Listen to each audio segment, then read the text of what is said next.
L'info éco avec Capital. On commence ce flash par l'info pratique Capital. On vous explique aujourd'hui comment baisser la facture de votre crédit immobilier de 17%.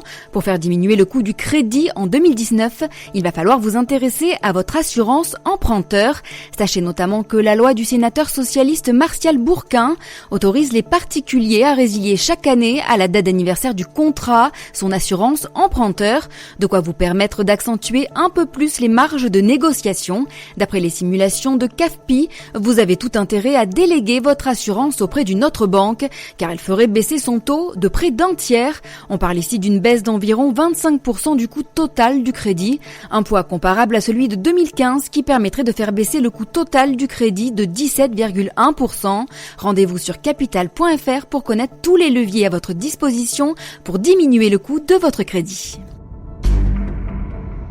On passe au chiffre du jour. 160 000, c'est le nombre d'écoliers parisiens de maternelle et de primaire qui ne devraient plus payer le métro à la rentrée. Des mesures initiées par Anne Hidalgo pour accompagner et accélérer la transition écologique selon Le Parisien et qui seront soumises au vote au Conseil de Paris ce mardi 11 juin.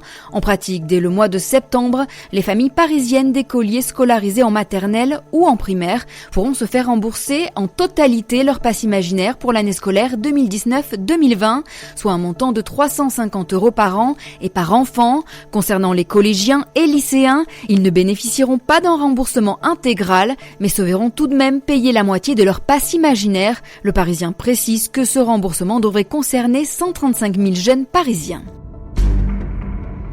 La Coupe du Monde féminine ne fait pas plaisir qu'aux supporters, elle ravit aussi les hôteliers français. La compétition a en effet déjà boosté la fréquentation de l'hôtellerie dans l'Hexagone. Selon les Échos, les réservations de l'hôtellerie de province explosent sur les 9 villes hôtes de matchs en France, telles que Valenciennes, Le Havre ou même Reims.